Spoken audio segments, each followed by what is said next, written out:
దూరం బంధువైన రామనాథం శారద వాళ్ళింటికొచ్చాడు.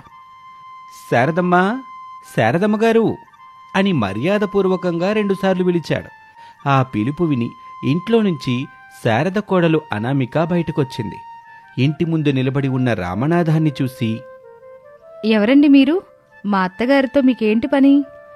నా పేరు రామనాథం తల్లి, మాది మందారపల్లి. టౌన్లో పనుంటే వచ్చాను. పని దగ్గర ఆలస్యమయ్యేలా ఉందని తెలియటంతో మా దూర బంధువు శారదమ్మగారు ఇక్కడే ఉంటారని తెలిసి వచ్చాను. శారదమ్మగారు లేరా తల్లి? రేషన్ షాప్కి వెళ్ళారండి. అలా కూర్చోండి, తిరిగి పాటుకొస్తూ ఉంటారు అని చెప్పి అరుగు మీదున్న కుర్చీని చూపించింది అనామిక. సరే తల్లి, బాగా దాహంగా ఉంది, నీళ్ళివ్వమ్మా. ఇప్పుడే తీసుకొస్తానుండండి అని చెప్పి అనామిక లోపలికి వెళ్ళిపోతుంది. రామనాథం అరుగు మీదున్న కుర్చీలో కూర్చున్నాడు. అనామిక లోపలి నుంచి నీళ్లు తీసుకుని వచ్చింది. ప్రసాద్ గారింట్లో లేరా తల్లి? ఉన్నారు పెద్దయ్య, మీరొచ్చారని చెప్పాను, వస్తానన్నారు అని చెబుతూ ఉండగానే రేషన్ షాపు నుంచి శారద బరువుగా ఉన్న సంచిని నెత్తిన పెట్టుకుని ఆయాసపడుతూ ఇంటికొచ్చింది. అది చూసి అనామిక, అత్తయ్య అత్తయ్య, మీకోసం రామనాథం అనే పెద్దాయనొచ్చాడు. నీ అమ్మ కడుపు మాడ 25 కిలోల బరువున్న బియ్యాన్ని ఎత్తిన పెట్టుకుని నేనింటికొత్తే ముందుగా ఈ నెత్తి మీదున్న బరువు దింపకుండా రామనాథం వచ్చాడు, గోపీనాథం పోయాడని చెబుతావా? అయ్యో సారీ అత్తయ్య, అయినా బియ్యం తీసుకున్న తర్వాత ఫోన్ చేస్తే నేను వచ్చేదాన్ని కదా. ఇద్దరం కలిసి సగం సగం రైస్ని మోసుకొచ్చే వాళ్ళం కదా అత్తయ్య. నీకు ఇంటి దగ్గర ఏదో ఒక పని ఉంటుంది కదా కోళ్ళ, అందుకే నేనే రైస్ని తీసుకొచ్చా.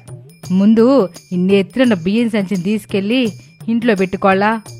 అలాగే అత్తయ్య అని అనామిక చెబుతుండగానే ఇంట్లో నుంచి ప్రసాదు బయటకొచ్చాడు.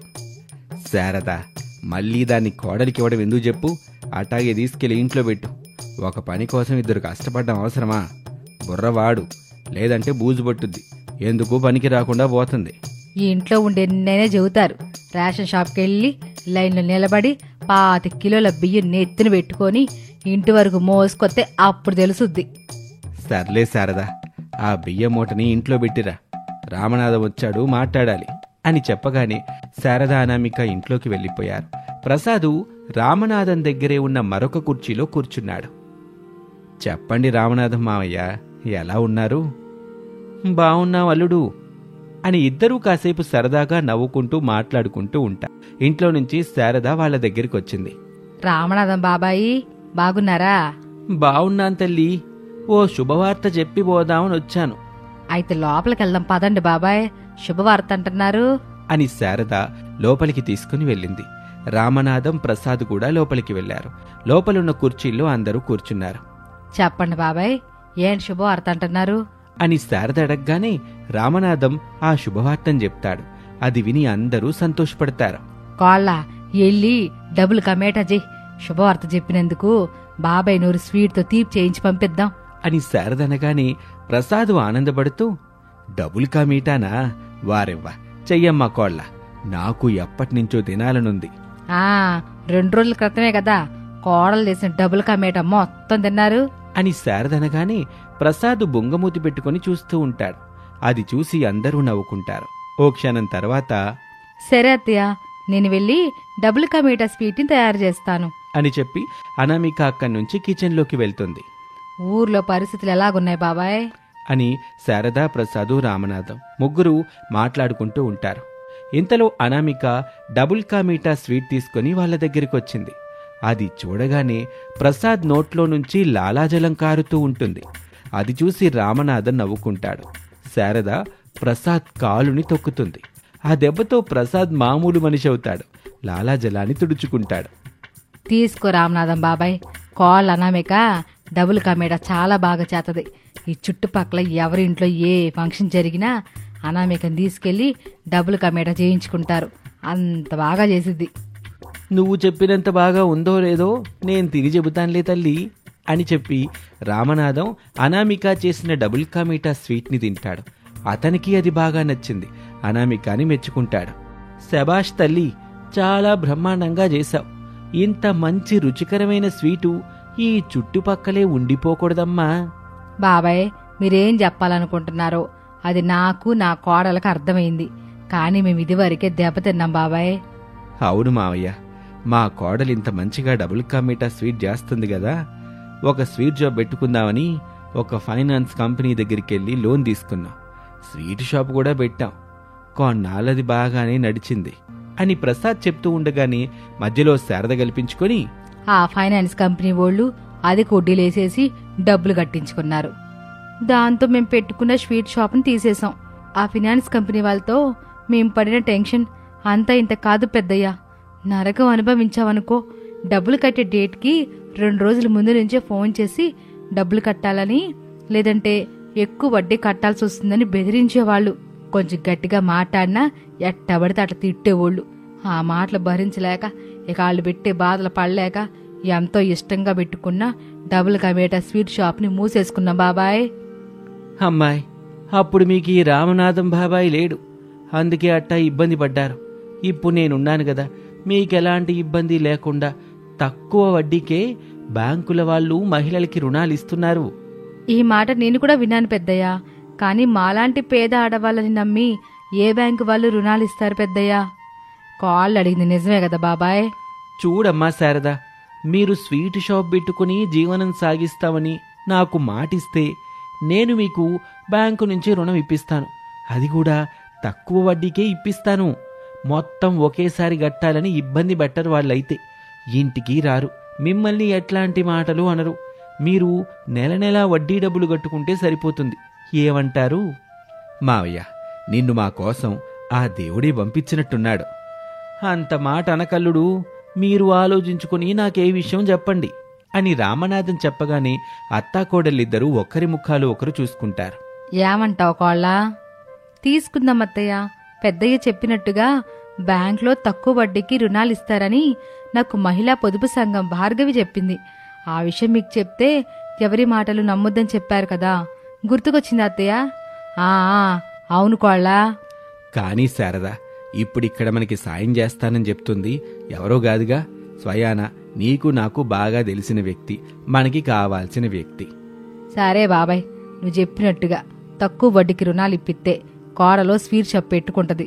నీ సహాయాన్ని మేమైతే ఎప్పటికీ గుర్తు పెట్టుకుంటాం.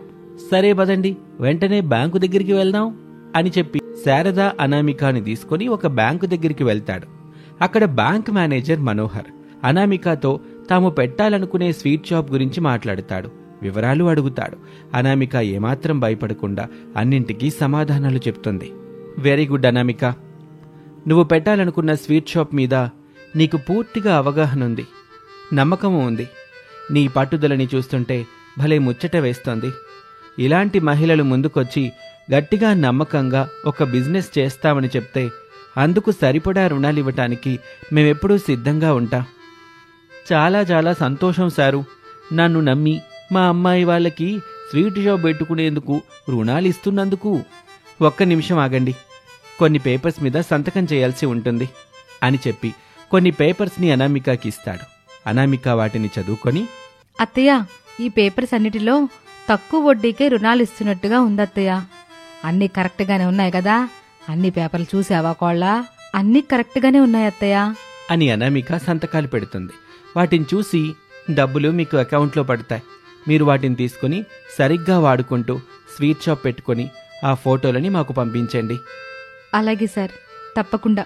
మీరు చేసిన సహాయం మేమెప్పటికీ మర్చిపోలేం. వీలైనంత తొందరగా లోన్ మొత్తం తీర్చేస్తాం సార్ అని చెప్పి అనామిక వాళ్ళు అక్కడి నుంచి బయటకు వచ్చారు. రామనాథానికి కృతజ్ఞతలు చెప్పి ఇంటికి వెళ్ళిపోతారు. 2 రోజుల్లో అనామిక డబుల్ కా మీఠా షాప్ పెట్టుకుని డబుల్ కా మీఠా అమ్ముకుంటూ కుటుంబాన్ని పోషించుకుంటూ బ్యాంకు దగ్గర తీసుకున్న రుణం కడుతూ సంతోషంగా జీవిస్తూ ఉంటుంది. ఇది ఇవాల్టి కథ. మరొక ఆసక్తికర కథలో మళ్ళీ కలుద్దాం. అంతవరకు సెలవు, నమస్తే. అద్దాలతో మెరిసిపోతున్న ఖరీదైన ఇంట్లో తన ఈజీ చైర్లో రిచ్ అనామిక కూర్చొని పాటలు వింటూ రిలాక్స్ అవుతూ ఉంటుంది. తన భర్త రమేష్ బిక్కముఖంతో అనామిక దగ్గరికి వచ్చాడు. అనామిక, అనామిక అని పిలుస్తూ ఉంటాడు. పాటలు వింటున్న అనామికకి రమేష్ పిలుస్తున్న పిలుపులు వినిపించవు. రమేష్ మళ్లీ పిలుస్తాడు. అనామిక, నేను నీతో మాట్లాడాలనుకుంటున్నాను అని రమేష్ చెప్పినా అనామిక ఏమాత్రం రెస్పాండ్ కాకుండా అలాగే పాటలు ఎంజాయ్ చేస్తూ ఉంటుంది. ఇక అప్పుడు రమేష్ ధైర్యం చేసి అనామిక దగ్గరికొచ్చి అనామిక చేతిని పట్టుకుంటాడు. అప్పుడు అనామిక రమేష్ని చూస్తుంది. చెప్పండి, ఏం కావాలి? ఓ 2 గంటలు పర్మిషన్ కావాలి. మీ అమ్మ వాళ్ళని చూసొస్తావా? అవుననామిక, 2 రోజులుగా అమ్మ వాళ్ళని చూడాలనిపిస్తుంది. ఇప్పుడు నువ్వెళ్ళి చూస్తావు. కొడుకు మా రక్తం కాబట్టి మమ్మల్ని చూడ్డానికొచ్చాడు, కోడలు పరాయిది కాబట్టి మమ్మల్ని చూడ్డానికి రాలేదు, మా కోడలికి మనసు లేదు, మంచిది కాదు, మేమంటే విలువ లేదని నన్ను తిట్టించడానికే కదా అని అనామిక అనగానే రమేష్ మౌనంగా అక్కడి నుంచి వెళ్ళిపోతుంటే ఏదో ఒక టైంలో పంపిస్తానులేండి, ఇప్పుడైతే వెళ్ళి వంట పని చూసుకోండి అని చెప్తుంది. థ్యాంక్ యూ అనామిక అని చెప్పి అక్కడి నుంచి వెళ్ళిపోతాడు. ఇక పేద దంపతులైన శారదా ప్రసాద్లు ఇంటికి కొద్ది దూరంలో ఉన్న కూడలి దగ్గర మిర్చి బజ్జీల కొట్టు పెట్టుకొని ఆ కొట్టు మీద వచ్చే డబ్బులతోనే సంతోషంగా జీవిస్తూ ఉంటారు. శారద మిరపకాయ బజ్జీలేస్తూ ఉండగా, శారదా మిరపకాయల బజ్జీల బండి మిమ్మల్ని పిలుస్తుంది. రండి బాబు రండి, రండమ్మా రండి, వేడి వేడి తాజా తాజా మిర్చి బజ్జీలు రెడీ అవుతున్నాయి. 4 మిరప బజ్జీలు 20 రూపాయలే, 2 బజ్జీలైతే 10 రూపాయలు, ఒక్కోటి 5 రూపాయలకే దొరుకుతుంది. మీ దగ్గర ఎంత డబ్బుంటే అన్ని మిరపకాయ బజ్జీలు తినొచ్చు అని అంటూ ఉంటాడు. మిరపకాయ బజ్జీలు తినాలి అనుకునే వాళ్ళు అక్కడికొచ్చి డబ్బులిచ్చి తీసుకెళ్తూ ఉంటారు. అలా రాత్రి 10 గంటల వరకు శారద దంపతులు మిరపకాయ బజ్జీలు చేసి అమ్ముకుంటారు.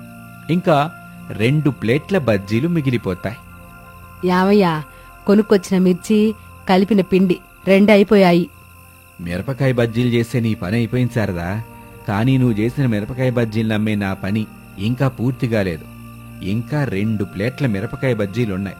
అవి కూడా అమ్ముడుపోతే మనం ఇంకా ఇంటికి వెళ్ళిపోవచ్చు. అది కాదయ్యా, 10 అయిపోతుందిగా, ఇక ఎవరొత్తారులే, మనం కూడా ఇంటికి వెళ్ళిపోదాం. మిగిలిన బజ్జీలు మనమే తిందాం, మనకు కూడా రిలాక్సింగ్ ఉంటదిగా అని శారద అనగానే ప్రసాద్ ఆశ్చర్యంగా చూస్తూ ఉంటాడు. ఆ చూపుల్ని చూసి, అలా చూస్తున్నారేంటండి? ఒక్క బజ్జీ మిగిలినా కూడా దాన్ని తినకుండా అమ్మితే 5 రూపాయలు వస్తాయని చెప్పి నాతో అమ్మిచ్చిన నువ్వేనా శారదా మిగిలిన 2 ప్లేట్ల బజ్జీలు మనం తిందామంటుంది? అవునయ్యా, నేనే. మొన్నటి వరకంటే కొడుకు చదువు కోసం డబ్బులు కావాలని అట్టా చేసేదాన్ని. నన్ను మన్నించు, ఇప్పుడు మన కొడుకు లేడు, ఇక సంపాదన ఎందుకు అని శారద అనగానే ప్రసాద్ కళ్ళ నుంచి నీళ్లు కారాయి బాధగా. అలా అనకు శారద, కొడుకు మన దగ్గర లేడు, కాని రిచ్చు కోడలతో అత్తారింట్లో చక్కగా కాపురం చేసుకుంటూ సంతోషంగా ఉన్నాడు గదా. అవునండి, చాలా సంతోషంగా ఉన్నాడు. మన కొడుక్కి మన గుర్తుకు రానంత సంతోషం అన్నమాట. కొడుకు కోడలు కలిసిమెలిసి కాపురం చేసుకుంటూ సుఖంగా ఉండాలి అని శారద దంపతులు తమ కొడుకు రమేష్ని తలుచుకుంటూ బాధపడుతూ ఉండగా ఒక కారొచ్చి ఆగింది. ఆ కారు నుంచి ఖరీదైన బట్టల్లో మెరిసిపోతూ రమేష్, తన కొడుకు హరీషు, కూతురు భవ్య ఇద్దరూ దిగారు. వాళ్ళని చూడగానే శారద దంపతులకి సంతోషం వేసింది. తాతయ్య, నానమ్మ అంటూ పిల్లలు పరుగున వాళ్ళ దగ్గరికి వెళ్లారు. ఇద్దరిని దగ్గరికి ఎంతో ప్రేమతో తీసుకున్నారు. ఎట్టా ఉన్నారు తల్లి? బాగున్నా నానమ్మ. నానమ్మ, నీ చేత్తో చేసిన మిరపకాయ బజ్జీలు తినాలనుంది, చేసి పెట్టవు? అవును నానమ్మ, నేను అన్నయ్య నువ్వు చేసిన మిరపకాయ బజ్జీలు తినాలని మారం చేశాము. అప్పుడు డాడీ మమ్మల్ని ఇక్కడికి తీసుకుని వచ్చాడు అని పిల్లలడగ్గానే శారదకి చాలా సంతోషం వేసింది. ఇప్పుడే వేడివేడిగా మిరపకాయ బజ్జీలు చేసేస్తాను పిల్లలు, అట్ట కూర్చోండి అని చెప్పగానే పిల్లలిద్దరూ కూర్చుంటారు. శారద మిరపకాయ బజ్జీలు చెయ్యాలని గిన్నెలు చూస్తుంది. పిండుండదు, మిరపకాయలు లేవు. శారద బాధగా ముఖం పెడుతుంది. అయ్యో, పిల్లలు చాలా రోజులకి నోరు తెరిచి అడిగారు, కాని పిండి అయిపోయింది, మిరపకాయలు కూడా లేవు. సారీ పిల్లలు, రేపు చేసి పెడతాను అని చెప్పగానే పిల్లలకి అక్కడే ఉన్న మిరపకాయ బజ్జీలు కనిపిస్తాయి. వాటిని చూసి మురిచిపోతూ, నానమ్మ, ఈ మిరపకాయ బజ్జీలున్నాయి కదా, వీటిని పార్సెల్ కట్టివులే, నేను చెల్లి ఇంటికి తీసుకెళ్లి తింటాము. సరే బాబు, యావయ్యా పిల్లలకి ఆ మిరపకాయ బజ్జీలు పార్సల్ కట్టి ఇవ్వు. అలాగే శారదా అని చెప్పి ప్రసాద్ పిల్లలకి మిరపకాయ బజ్జీల్ని పార్సిల్ కట్టిస్తాడు. పిల్లలు సంతోషంగా శారద దంపతులకి టాటా చెప్పి అక్కడి నుంచి వెళ్ళిపోతారు. శారదా ప్రసాదులు సంతోషంగా మాట్లాడుకుంటూ ఇంటికొస్తారు. రిచ్ ఇంట్లో, మమ్మీ, నానమ్మ దగ్గర మిరపకాయల బజ్జీలు తీసుకొచ్చాము, నువ్వు కూడా తింటావా? సరే కాని డబ్బులిచ్చారా? డబ్బులివ్వటానికి వాళ్ళు వేరే వాళ్ళు కాదనమిక, మా అమ్మా నాన్న, పిల్లలు వాళ్ళకి మనవడు మనవరాలు. వాళ్ళు సంబరపడుతూ మిరపకాయ బజ్జీలిస్తే డబ్బులెంత అని అడిగితే ఆ ముసలి గుండెలు తట్టుకోలేవనమిక. నాకు తెలిసినంత వరకు వాళ్ళు పరాయి వాళ్లే, పేదవాళ్లే. నేను ఉదయం వెళ్లి డబ్బులిస్తాను. ఇప్పుడు మాత్రం మిరపకాయ బజ్జీలు తిని వెళ్లి హాయిగా పడుకోండి. అది కాదను, డబ్బులిచ్చి వాళ్ళని అవమానించొద్దు, వాళ్ళ ప్రేమకి వెల కట్టొద్దు అని రమేష్ ఎంత బ్రతిమిలాడినా అనామిక వినిపించుకోదు. డబ్బులివ్వటానికే ఫిక్స్ అయింది. మరుసటి రోజు ఉదయం 9 అవుతూ ఉంటుంది. ప్రసాద్ ఇంటి బయట నిలబడి ఉంటాడు. ఏమో ఈ శారదా, సువర్ణ ఇప్పటికే నీకు 3 సార్లు ఫోన్ చేసింది, తనకేదో పనుందని, తొందరగా వెళ్లాలని చెప్పింది కదా అని అంటూ ఉండగా సంచి పట్టుకుని శారద ఇంట్లో నుంచి బయటకొచ్చింది. ఏంటి సంగతే? లేగిసినప్పటి నుండి సువర్ణ సువర్ణ అని సువర్ణను అంతలా తలుచుకుంటున్నారు. తలుచుకోవడం కాదు, నా తల మీద దాచుకోవడం కాదు. చెప్పిన టైంకి మనం వెళ్ళకపోతే వాళ్ళొచ్చేలా లేరని సువర్ణ వెళ్ళిపోయిందనుకో, ఈ రోజు మనం మిర్చి బజ్జీలు కొట్టు మూసేసి ఇంటి దగ్గర కూర్చోవాలి. అది నా బాధ. నీ బాధ నేను అర్థం చేసుకుంటానులేండి, పదండి. అయినా సువర్ణ ఇప్పుడు ఈ టైంకి వెళ్ళిపోతుందని అంత ఖచ్చితంగా ఎట్టా చెబుతున్నావు అని శారద అడగగానే ప్రసాద్ కొంచెం తత్తరపడుతూ, పదే పదే ఫోన్ చేస్తుంటే నేనే మాట్లాడానులే. అప్పుడు సువర్ణ, బావా నేను 11 గంటలకు బయటికెళ్లే పనుంది, అక్కకి చెప్పి తొందరగా ఆ బజ్జీల కోసం వాడే మిర్చీలు వచ్చి తీసుకెళ్ళండి, నేనొకసారి వెళ్తే ఎన్నిసార్లు ఫోన్ చేసినా తిరిగి రాను బావా అని చెప్పింది. నేను లేనప్పుడు నా ఫోన్ మాట్లాడొద్దని మీకెన్నిసార్లు చెప్పినా అర్థం చేసుకోలేరు కదూ. శారదా, నన్ను తిట్టాలనుకుంటే మిరపకాయలు తీసుకున్న తర్వాత తిట్టు, నేనెక్కడికి వెళ్ళను, నీతోనే ఉంటానుగా. కానీ సువర్ణ మాత్రం పని మీద బయటికి వెళ్తుంది, మళ్ళీ సాయంత్రం దాకా రాదు, నీ ఇష్టం. సరే పదండి, రాత్రి జీవితం మీ సంగతే అని చెప్పి శారద ముందుకు నడుస్తుంటే ప్రసాద్ తన వెనకాలే నడుస్తూ ఉంటాడు. ఇద్దరూ మాట్లాడుకుంటూ కూరగాయల మార్కెట్లో ఉన్న సువర్ణ కొట్టు దగ్గరికి వచ్చారు. సువర్ణ శారదని పట్టించుకోకుండా, ఏం బావగారు బాగున్నారా? ఏవే సువర్ణ, నీ కంటికి నీకు కనిపించడం లేదా?